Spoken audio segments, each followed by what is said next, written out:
ಸ್ನೇಹಿತರೆ ಎಲ್ರಿಗೂ ನಮಸ್ಕಾರ. ಸದ್ಯಕ್ಕಂತರೂ ನಮ್ಮ ಕರ್ನಾಟಕದಲ್ಲಿ ಟ್ರೆಂಡಿಂಗ್ ಆಗಿರುವಂಥ ಸುದ್ದಿ ಅಂದರೆ ಅದು ಶಾಂತಿ ಕ್ರಾಂತಿ.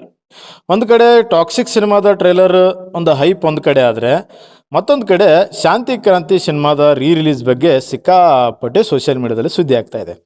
ಫೇಸ್ಬುಕ್ ಓಪನ್ ಮಾಡಿದ್ರು ಕೂಡ ಶಾಂತಿ ಕ್ರಾಂತಿ ರಿಲೀಸ್ ಅಂತ ಹೇಳ್ತಾ ಇದ್ದಾರೆ. ಇನ್ಸ್ಟಾಗ್ರಾಮ್ ಓಪನ್ ಮಾಡಿದ್ರು ಕೂಡ ಅದೇ ನ್ಯೂಸು. ವಾಟ್ಸಪ್ ಸ್ಟೇಟಸ್ ನೋಡಿದ್ರು ಕೂಡ ಶಾಂತಿ ಕ್ರಾಂತಿ ಶಾಂತಿ ಕ್ರಾಂತಿ ಎಲ್ಲ ಕಡೆ ಅದೇ ನ್ಯೂಸೇ.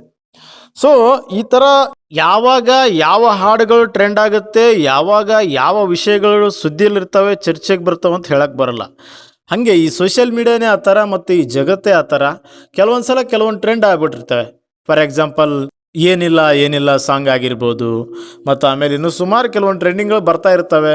ಕಚ್ಚಾ ಬಾದಾಮ್ ಆಗಿರ್ಬೋದು, ಇನ್ನು ಸುಮಾರು ನಮ್ಮ ಕರ್ನಾಟಕದಲ್ಲಿ ಟ್ರೆಂಡಿಂಗ್ ಆಗಿರುವಂಥ ಸುದ್ದಿಗಳಲ್ಲಿ ಈ ನಾಗರ ಹಾವು ಅಂತ ಒಂದು ಬಂತು, ವಿಷ್ಣು ದಾದಾ ಅವ್ರದ್ದು. ಅದು ಒಂದು ಟ್ರೆಂಡಿಂಗ್ ಬಂತು, ರಿಲೀಸ್ ಮಾಡಬೇಕಂತ. ಮತ್ತು ಹಾಗೆ ಈಗ ಕ್ರೇಜಿ ಸ್ಟಾರ್ ರವಿಚಂದ್ರನ್ ಅವರ ಶಾಂತಿ ಕ್ರಾಂತಿ ಸಿನಿಮಾ ಟ್ರೆಂಡಿಂಗಲ್ಲಿ ಬರ್ತಾ ಇದೆ.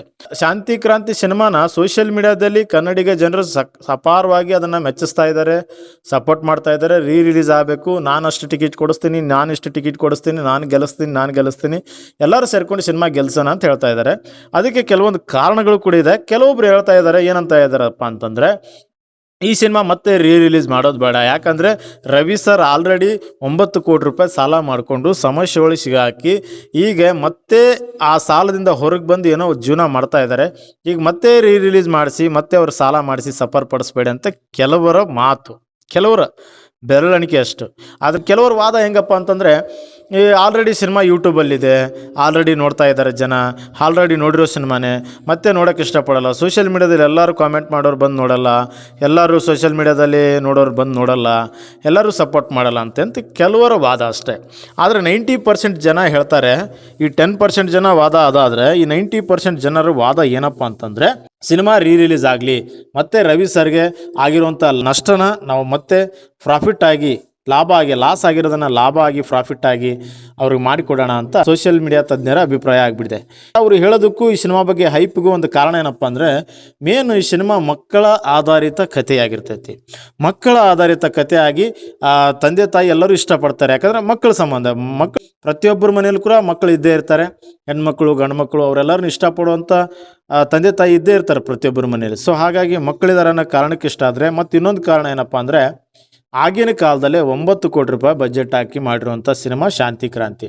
ಅಂದರೆ ಈಗಿನ ಕಾಲಕ್ಕೆ ಬರೋಬ್ಬರಿ 90ರಿಂದ 100 ಕೋಟಿ ರೂಪಾಯಿ ಅದು.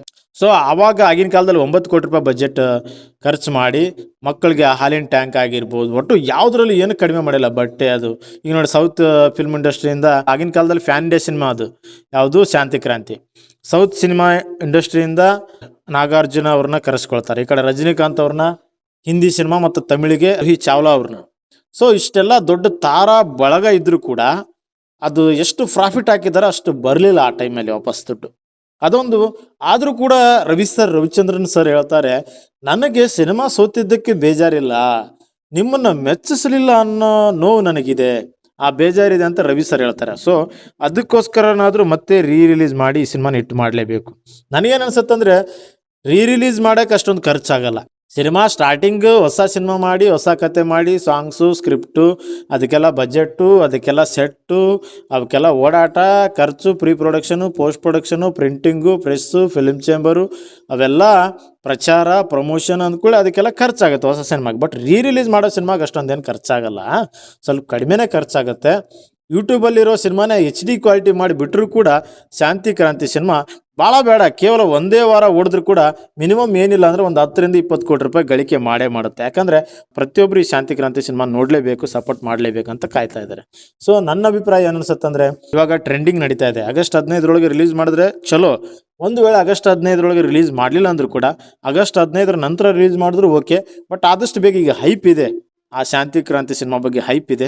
ಈ ಹೈಪ್ ಇದ್ದಾಗ ಇವಾಗಲೇ ಸಿನಿಮಾನ ರಿಲೀಸ್ ಮಾಡಿಕೊಂಡು ಏನೋ ಒಂದು 100ಕ್ಕೆ 100 ರವಿ ಸರ್ಗೆ ಆವಾಗಿನ ಕಾಲಕ್ಕೆ ಏನು ಖರ್ಚು ಮಾಡ್ಕೊಂಡಿದ್ರಲ್ಲ, ಆ ದುಡ್ಡು 100ಕ್ಕೆ 100 ಅವರು ಬರಲಿಲ್ಲ ಅಂದರೂ ಪರವಾಗಿಲ್ಲ, ಅಟ್ಲೀಸ್ಟ್ ಒಂದು 100ರಲ್ಲಿ ಒಂದು 50% ಅವ್ರು ದುಡ್ಡು ಬಂದರೂ ಕೂಡ ಏನೋ ಸ್ವಲ್ಪ ರಿಲೀಫ್ ಆಗ್ತಾರೆ.